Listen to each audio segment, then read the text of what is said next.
تو بات یہ چل رہی تھی کہ اس دلائل جو ہے نا، دلائل، یہ جو ملحد لوگ، ایتھیس لوگ اور اسلام دشمن لوگ کہتے ہیں یہ تو آسمانی مذاہب کا آپس میں اختلاف ہے، پہلے یہ تو کسی ایک بات پہ جمع ہو جائیں.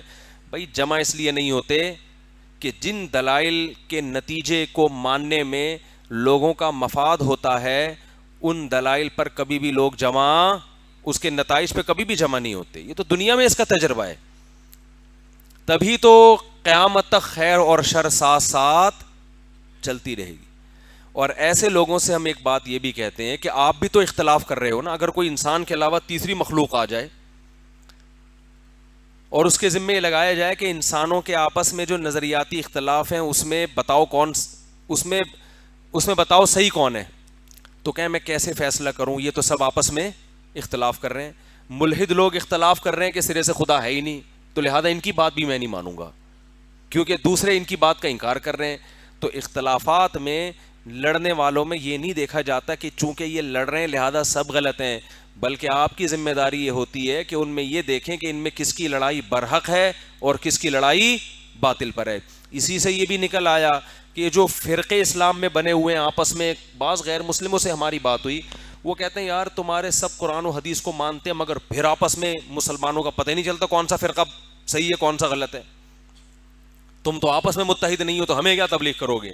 اس کا بھی یہی جواب ہے، بھائی جو بھی قرآن و سنت مانتے ہیں تو یہ ضروری نہیں ہے کہ ہر ایک دل و جان سے مانتا ہو. بہت سے لیبل لگا رہے ہوں گے مانیں گے نہیں. تو جہاں آپ کی یہ ذمہ داری ہے کہ آپ یہ دیکھیں کون سا مذہب درست ہے، وہیں آپ کی یہ بھی ذمہ داری ہے کہ آپ یہ بھی دیکھیں ان مذہب میں جو مختلف فرقے ہیں ان میں کون سا فرقہ درست ہے، یہ بھی آپ کی ذمہ داری ہے.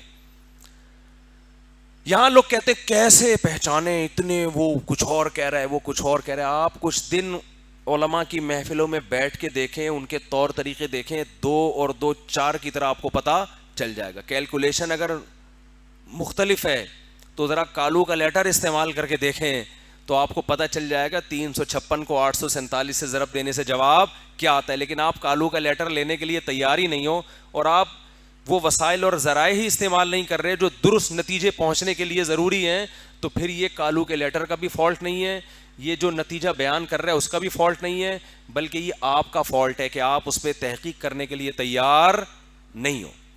سمجھ میں آ رہی ہے بات کہ نہیں آ رہی ہے؟ تو اللہ نے ہمیں میرے بھائی 2 اور 2 4 کی طرح قرآن میں بتایا ہے اور براہین قاطعہ واضح دلائل کے ساتھ بتا دیا ہے کہ ان الدین عند اللہ الاسلام، اللہ کی نظر میں اسلام کے علاوہ کوئی اور دین نہیں ہے. تو آپ کے پاس نجات کا راستہ اس کے علاوہ ہے نہیں. اور اسلام نے ہمیں واضح طور پہ بتا دیا کہ موت کے بعد تمہاری زندگی ختم نہیں ہوتی، قبر کا عذاب ہے. نظر کیوں نہیں آتا؟ اس لیے کہ وہ الگ جہاں ہے، وہ مادی دنیا نہیں ہے.